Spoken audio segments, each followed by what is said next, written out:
rêve ezalaka toujours réalité soki otenir nango to mpo memikamo na motema lelo na mitema ya peuple congolais balobi ke peuple congolais a choisir leader or diriger mboka c'est Joseph Kabila Tshisekedi et comme il déjà s'est matérialisé par rapport à bassigne à temps donc à biso celui que non liboso mbule beta tout le monde a mon pépé likolo indi ba kake bandi et puis mbule beti ba réseau salini mais réaction peuple congolais alobi que c'est lelo ou jamais tu as vu pour la bino comme d'habitude des comédiens azali cadre ya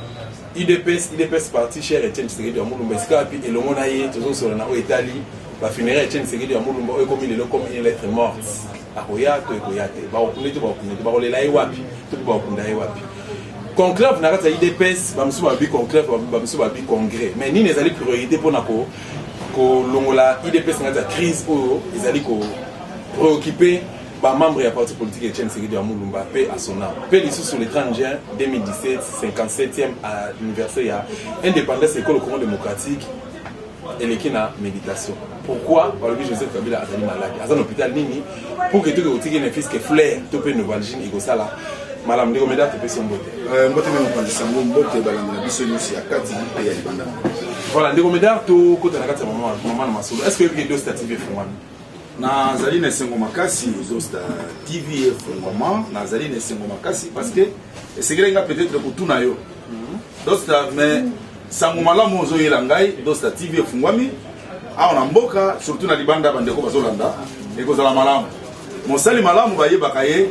na musala na ye c'est-à-dire bakozomona mbuma ndenge zali kofula ekozala pe malamu pe bato banda kolanda ntango nyonso azali na sengo mingi koyoka ke dosta TV efungwami natondisa mine sengo makasi pona yebi ke mbala na nyonso tokozalaka na ye pe basango malamu ya mboka bokolanda yango à travers dosta TV. Désormais, suivez Dosta TV sur YouTube, Dosta TV, c'est la vraie information politique aux autres préoccupés, République démocratique du Congo. Comme j'ai toujours dit que Naza, il y a beaucoup de choses. Pas Nangaï, rouge et Zaka rouge, noir et Zora noir, il y a beaucoup de journalistes, c'est les copains. Et comme les trios. Les trios, Togo et Babino, c'est Moïse Katoumi. Ndegomeda, le 30 juin 2017, 57e année, il y a indépendance au école Congo démocratique. Tous ont un pas en arrière avec Maréchal Montesquieu, o tulinga mutuna malam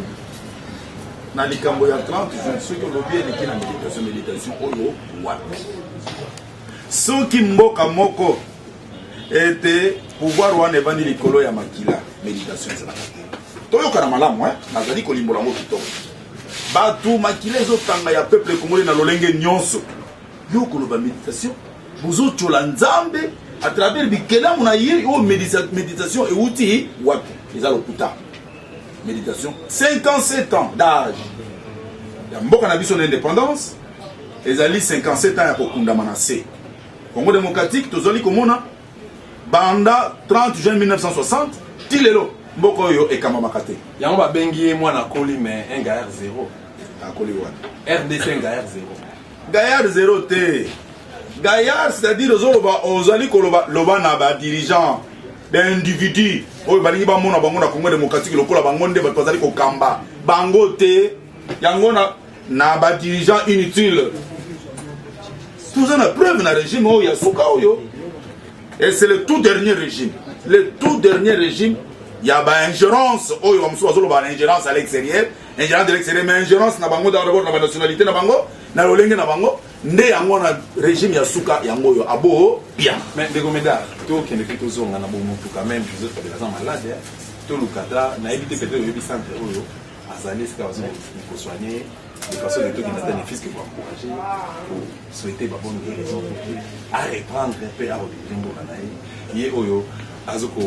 comment dire ko incarner révélation to peut prophétie à Simon Kumba et le bi ba pasteur ya lelo ba mukuna ba kenzana ba kimagiste Joseph Kabila malade soko lobi d'abord na bandana mutuna na bandana suka ya mutuna na yo ba pasteur wana ba flatteur ya basali na nzambe mboka oyo ezokambama na kati ya ba paya eza mboka ya bilakeli mabe ba pasteur wana bazali banani bazali ba flatteur c'est-à-dire balingi bayeba bango soki ya solo na Congo démocratique bango pe bazana mayema lobi o bakokoloba ezali ba flatteur pour Kabila yoka bango sunga bango na quelque chose mais attention les gars pas mais ouais bible de lobby point ole basali na nzambe basali na kaisa la baya kongumelela bango bango bakoma basali na nzambe kutu te parce na soni na basali na nzambe kele kongumela basali na kaisa la ezalaka te ezali pasi na soni mingi ekosala te alors ezali mawa mingi eza mawa mingi mais tozonga penza na mutuno na yo Joseph malade na yebi d'abord na dizabe bazosala azala dizabe banda lobi na pokwa koma kina dizabe baki na kusala na azaki abazwaki na avion médicalisé non avion médicalisé yo mona avion médicalisé ndenge bana o banda ndako babandi kozwa déjà na ambulance oye amemi yo avion médicalisé pour aller assister na kati ya sommet ya Union africaine yo malade sommet wana bato bazosala pour musala ikende liboso batika lokuta hein soki 30 juin ekokaki te bacélébrer yango lokola fête il y a indépendance ya mboka mais salamika na modele wana ezalaki scénario batika soki lolenge bazoluka ingérence de travail na lolenge ya maladi wana ke ekoki kolukela ye lobiko na ye bakokotelaka ye mokolo moko te Kabila n'est pas malade. Kabila n'est pas malade, tout le monde qui est dans le conseil des ministres le 29, tout le monde qui est en matière d'avion, il y a des soldats, qui m'en bas, on dit, il y a avion en matière qui est à Gizabeba, qu'on est esclave, qui est localisé à Bouya, l'Union africaine, et Atigala, à s'éterniser dans le pouvoir, le rôle des Akamora, moi, en Boka, les Gomédas, pour être une série en Tata Nadino, Tata Yabakobole, père de la démocratie, et comme le rôle là, une lettre morte pour que Aya Akundama. Wapi, tout ça. Bon, qu'est-ce qui se passe concrètement? Merci. Na bandelamon mouké na Union africaine ezali Union conglomérat des dictateurs africains. Et quoi porta kata mukolomoko solution pour na peuple africain. Mukolomoko te. La scénario à aventurier. Inutilement. Kuna eloko ni ko bimana Union africaine. Quoi? Est-ce que Kabila azana lolenge ya kozala na kati ya sommet le kola ya akoko bimakuna Kabila na plus qualité azana qualité te eza wapi parce que 19 décembre 2016 esuka ki pona ye ba pesier mbela ya une année pona accord ya 31 décembre alingi yango te bongo kuna zo sala yango nazo benga eza conglomérat de dictateurs et loko moko te ko yaka ya malamu pona Afrique pona bande kona biso et loko moko te batika na bango scénario na bango ezana on peut savoir chance c'est pas qu'il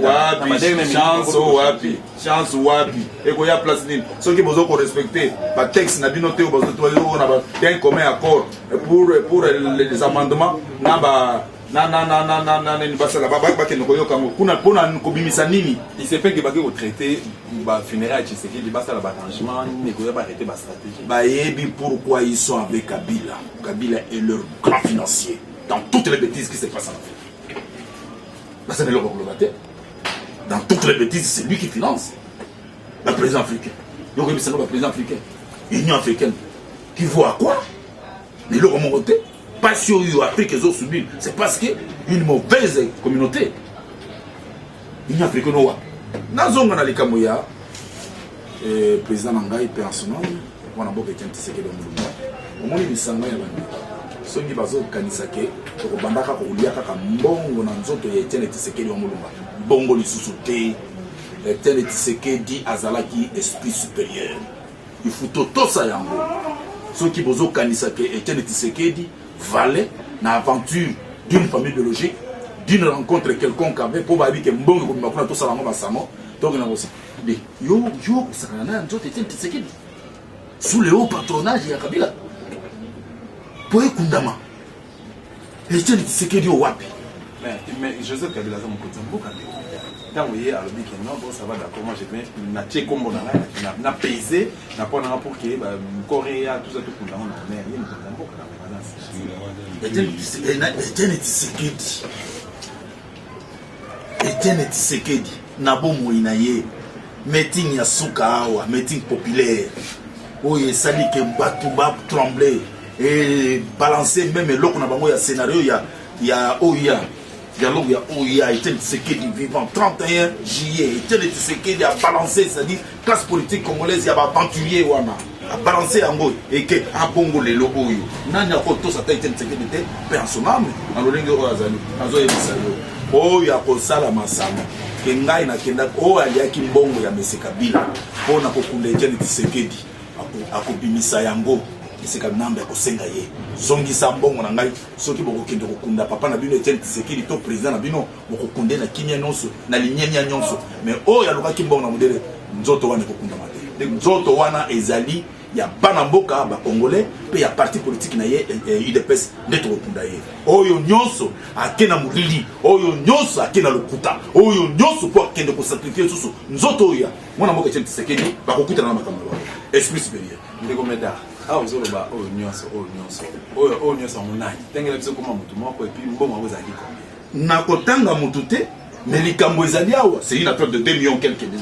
de dollars américains nano ko ba contredire ngai na kanti message biso leki aki de droit bana poto zo comprendre que ndeko meda ba mikino pona Congo na ye pona IDPS na ye pona Tshisekedi na ye mutu ameka kocha zolo na ye na kati ndeko meda ba prison ya à travers la République la prison zobuka c'est depuis le 17 mai les Ikapi AFDEL peut perdre ba commémoraka anniversaire na bango chaque année les zaki il y a tout le 25e anniversaire de Monique prison et Bukanaki la mise mon semi la détenu ba prisonnier plutôt ba binda qui na Kasangu na ba Congo et qui na Katanga et qui na Beni zongi awa na matete et on dit ko koma récemment na victoire parquet l'excès na scénario masano ya lokola bato bautobeta masano ndembo oyo masano ya kabila masano ya kabila ezomonana po aloba ke mboka na insécurité moyen tokendela élection ezate ba scénario na ye nyonso azosala soki na kati ya constitution bakobengaka ye garant de la nation elingi koloba nini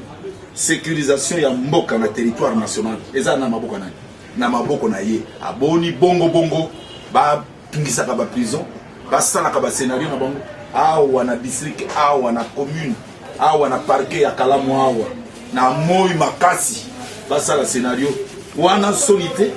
oyo solité babiloko wana peuple congolais asi abaya yebi ki wana Mese Kabila mtazo sala masano na ye asala ndenge alingi peuple aza kuna te mais amilengela ayeba yango ke suka na ye koki peuple asi atelemi makamuna bando sala wana abo via prison nyonso bayebi ke ekosala mote yo so koma na prison makala kende kuta la prison makala est-ce que vraiment ba évasion ekosala na prison makala ndenge ezalaka comment na prison makala évasion ba ekosala mo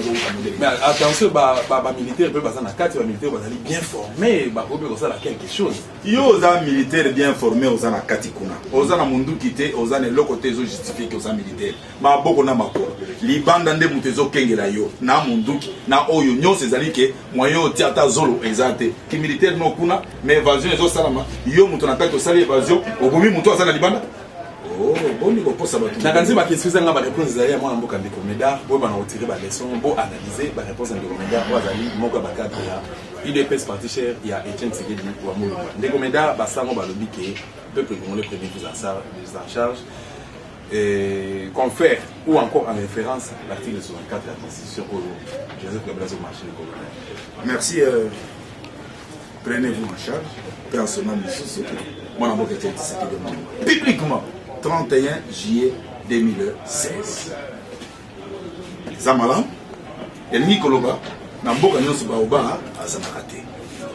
Moni Maloba Etienne Tshisekedi. Ceux qui bazo Mekolo Yango, Lelo, et ça par rapport au Namboka Etienne Tshisekedi, Abimisaka, Père Loba Nyonso.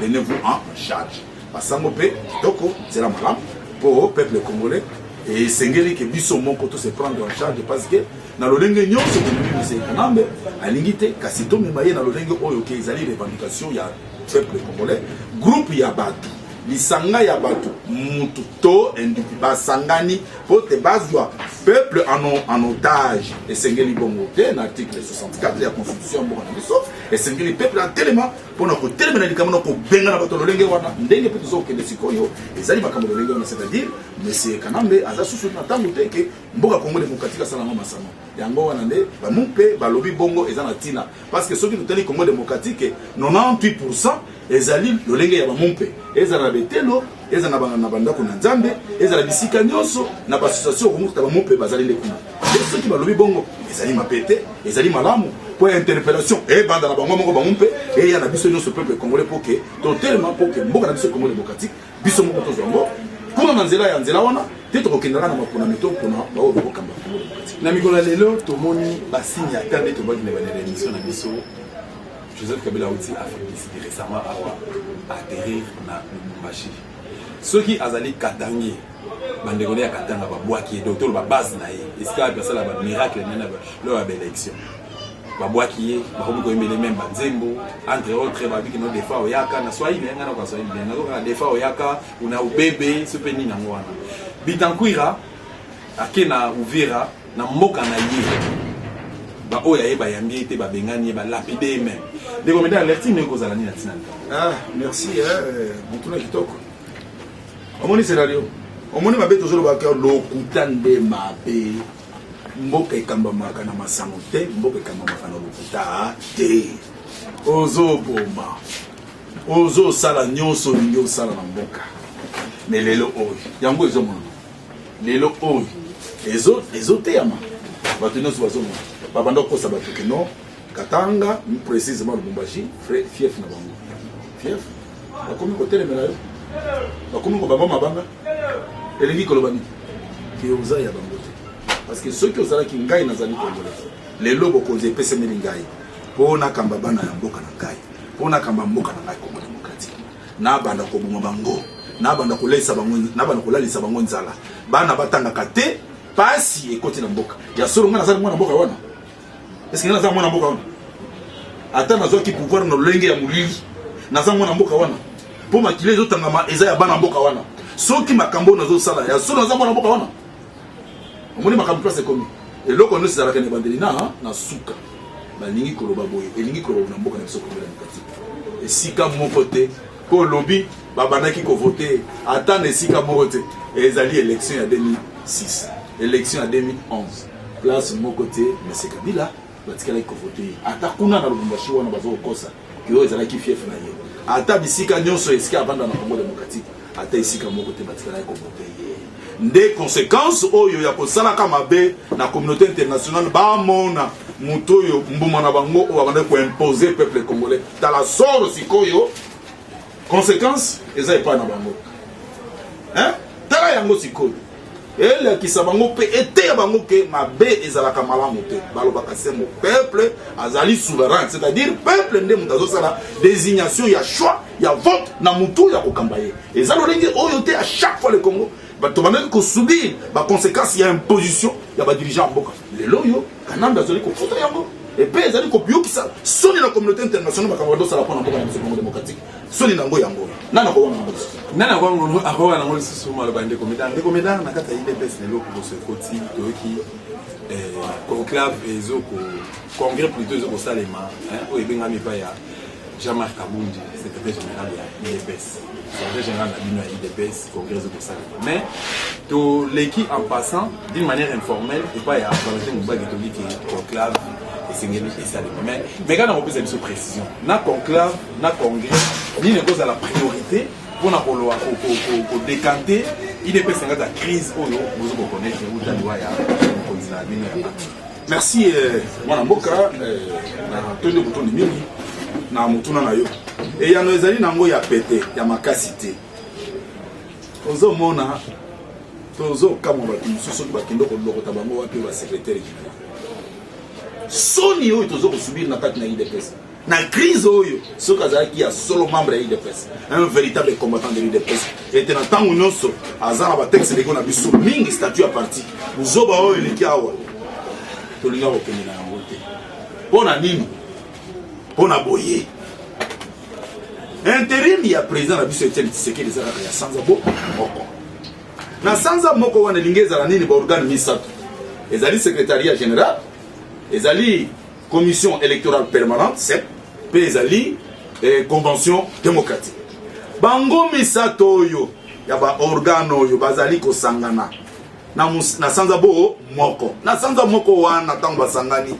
bakobimisa lokola etamboli na biso président ya parti na biso atikaki baorgane mibale te atikaki CEP te atikaki convention démocratique te par conséquent il faut tosilisa crise wana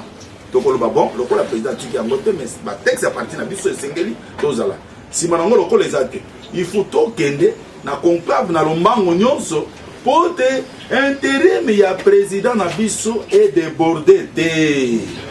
zela na même ordre d'idée mais quand on expliquer conclave na congrès voilà différence eza na niveau différence ezali congrès moto akonvoka yango kaka be mutu moko ezali président ya parti moto akoconvoke congrès ya parti qui est l'organe suprême du parti et l'équivalent voir la présidence du parti congrès moto akonvoka yango seul le président du parti mutu moko te aza na ngolu pe azali na lolenge ya lobake ngai na convoqué président azali te onga Jean-Marc Kabundu akabundu yote onga Songolo Pakala yote congrès seul le président du parti les autres ana yesu et c'est lui tout ça mais moi nazali ezali parti tribal te ezali parti biologique te ezali individu te ezali ya famille Etienne Tshisekedi te na limbisa na yebisa yo malamu esengeli bozo ba précision nyos na ndeko medar ndenge na zo bana bino sikoyo IDPS ezali patrimoine national, c'est-à-dire c'est pour tous les Congolais. IDPS c'était pour tout le monde. IDPS ezali bien organisé, bien structuré. Nulle part que Oyoka qui balobi que IDPS Etienne Tshisekedi balobi que ce parti politique appartient à ma famille de côté. Ce parti politique appartient à ma tribu, mon côté. Ce parti politique appartient à mon clan, mon côté. Na conclave, na kesiko yo conclave on attend utokokota ba convoquer yango. Alors tango conclave ezo convoquer. Banani lo lengeni ni conclave ezo kota. Parce que zali base ya IDPS mutu et réclamer conclave à travers des demandes ya conclave na ba pétition dans toutes les l'IDPS, IDPS extérieur, IDPS intérieur du pays, IDPS Kinshasa, biso nyonso, nanzela ko senga conclave na pétition, c'est-à-dire la voix vive, il y a base, il y a IDPS, et l'objet qui était parti ezali à Kobeba. Nous sommes en train de subir une forte crise, il faut toquer na conclave. Conclave on attend to kota yango. Et ko sala ndenge nini? Conclave on attend to koti, si manango eloko ni salami, to ko bimisa. Eloko bengi directoire et politique et provisoire. Directoire wana ko ya no lenge nini? Ya na kati ya espace linguistique. Tozali na Swahili moko, tozali na Mungala be moko, tozali na Mukongo moko, tozali na Mukongo na Muluba moko pardon. Bango nyonso mine wana tango toke na bango na conclave simanango bango sikoyo bazosala lokola intérim ya président ya parti lokola za sufute bango sikoyo bako convoquer nini congrès ya parti tango bako convoquer congrès ya parti toke sikoyo na kati ya congrès wana kopona président ya sika ya parti na biso UDPS et pe kuna tokopesa ye mbela azala candidat na présidentielle ya oyeko ya wana ndeko za malamu lokola conclave wana eza lokola na 92 Etienne Tshisekedi devenu premier ministre parti ezala ki na crise makasi mais tout yaki ko régler situation wana na lolenge nini conclave ezala ki convoqué OK conclave ya bon ndeko na 94 nde wana crise ya parti ezala ki abo pia esilaki nde oyokaki espace linguistique ebimi liao abimaki pona bandeko bangala nani Kibasa Madiba abimi pona bandeko ba Swahili Mbwanke abimi pona bandeko ya Léopoldville ba Congo pe Tshisekedi abimi pona bandeko na biso ya Baluba nde parti etangolaka na lolenge wana mais ce qui est un aventure au sein du parti koloba ke tozo ko convoquer congrès azana liboma azali pamba te na kasi message na biso leki mwana mboka de comédia ba de kwa IDPS sengeli boluka kotanga ba texte tout ou encore botu na bato ba utaka kala na kati ya parti na bino to ba proche ya président Tshisekedi paix à son âme pour que vous allez fisque idée de comprendre comment est-ce que parti est structuré ba texte le binini qu'est-ce qu'il faut faire na moment nini pour que confusion elonga na mitu ya bayi parti politique et Etienne Tshisekedi du Amondo ba tout ko cracher na mémoire na ye mwana mboka de comédia Vital Kamerhe place à Kendega comme devant un obstacle. Ce qui est un obstacle était il se paie que mission va essayer dans la majorité présidentielle bah c'est que non à ça la un pas en arrière à rejoindre Moïse Katumbi dans cette assemblée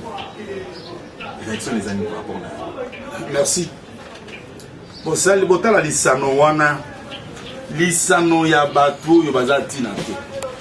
balobi pasi na yo pasi na ngai pasi na ye ezali nani Félix Tshilombo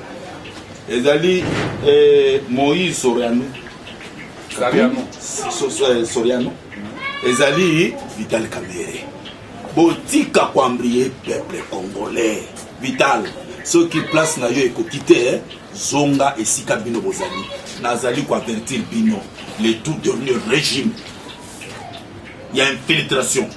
il y a ingérence en RDC bino ba Vital Kamerhe botika scénario na bino zonga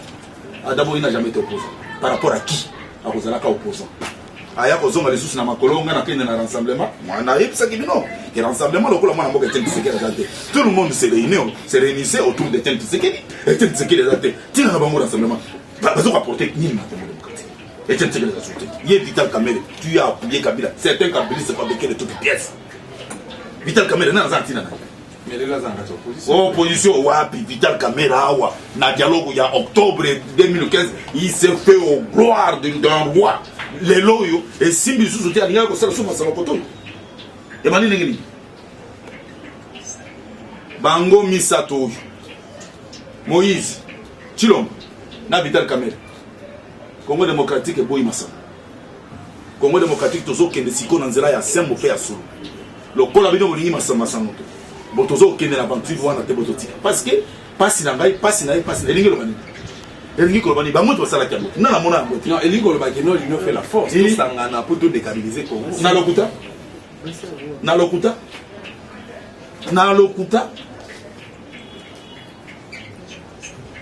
bango nyonso misato wana oyo akobeta tolo kingai mwasi na ngai basi na bango bapa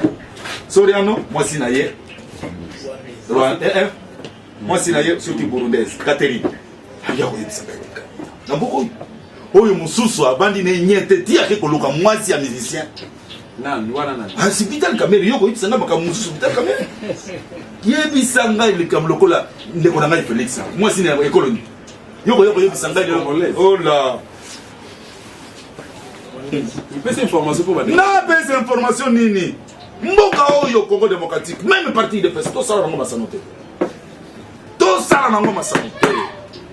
mboka oyo c'est un don béni de Dieu ce n'est pas n'importe qui a koyaka na mboka pour sala mo scénario yango te et pe nazo koyebisa bino na kati ya de pesa et Etienne Tshisekedi était valable à quelqu'un c'est-à-dire loyal à quelqu'un et mutu wana pe azalaki fidèle na ye tout ça comme ça na parti il est passé ngai ndenge nazo ka mikolo nyonso nous devons être vraiment fidèles à ces grands partis politiques de base tout ça na ngoma samonte et loko zali ko sangisa biso na IDPS ezali vision na biso na idéologie na biso ezali ko sala ke IDPS za na prise à la force les la pesa vraiment patrimoine ya peuple congolais ils ont samonte ko sala yo ke ko sala na ngam ni sanono ceux qui wapi yo ngai na IDPS nga na Congo démocratique dans le rassemblement. Ils se sont rassemblés autour de Etienne Tshisekedi. Une bon ça va scénario na bina pamba. Yo zo mona lelo na kopesa yo. Soko zo kende musikate. Lelo scénario sango. Obe minako. Sango kengo wado na parler du peuple. Ba kende kokuta na pona sensa. Ba sango, ba komi ba sango. Sango obe minako. Sango Léon kengo wado. Nde yango wa. Musala ya Congo démocratique. C'est à travers toutes ces aventures. Congo démocratique et tambour na modelo. Sonia modelo to papa ezali pasi pona mboka na biso. Bandeko ezali masanote. Et loko tozo pona mboka na biso pasi mingi. Mboko soko tozo me monka modelo. To komi na suka mona mboka ndeko Médard yo zali au cadre na kati ya parti cher Etienne Tshisekedi Mulumba to pe IDPS bandeko wazo kolanda yo na sema makasi wazo information oyo ozali na moko na kopesa pa na bango ba loleni mboka ezali kotambola pe nini basengeli kosala pona ko déstabiliser mboka tokomi na suka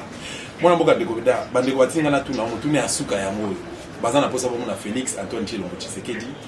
Valentin Mubake yo zala na kati na bango autour d'une activité politique ya IDPS réaction les années pas me dire bandeko sengeli ba comprendre que Tshisekedi Mulumba atikaki bana oya bokola ki bolumba ezali et puis vision za na kaka parti et avenir pesali.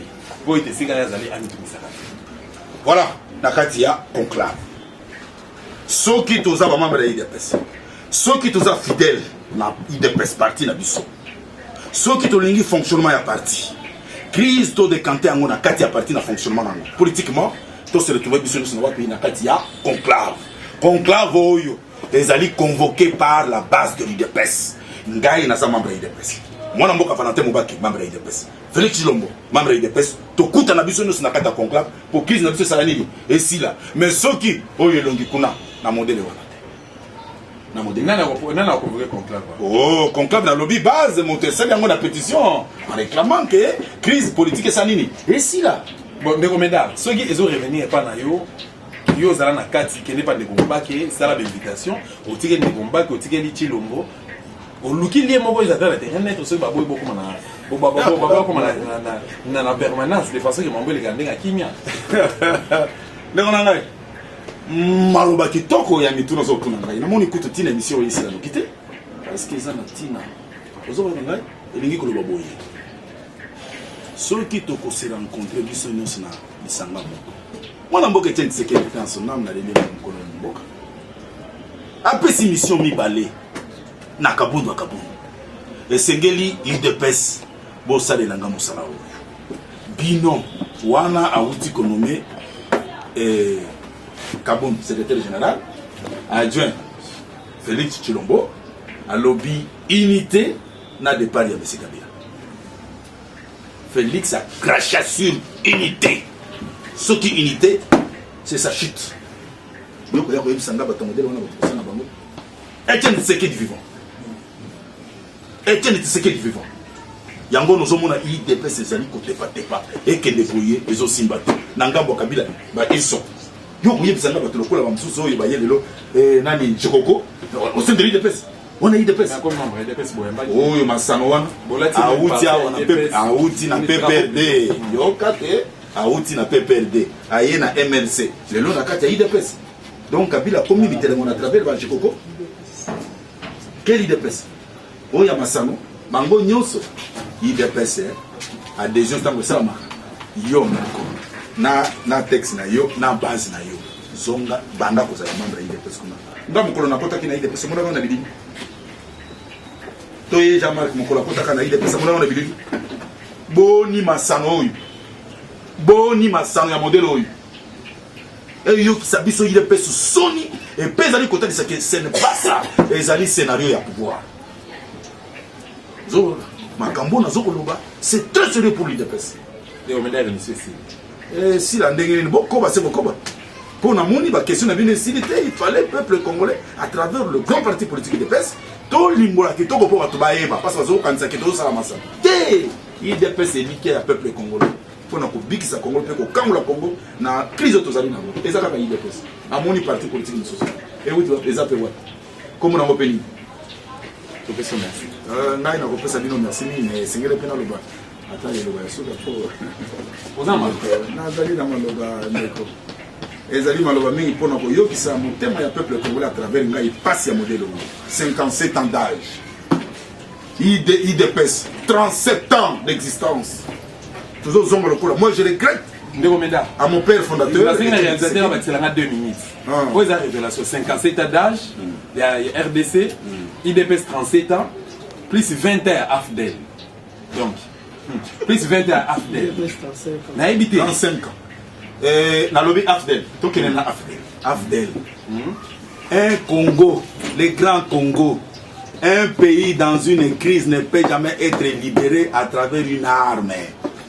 yaka na PTP na développement T et T ya communauté internationale qui nous a apporté l'arme ici bango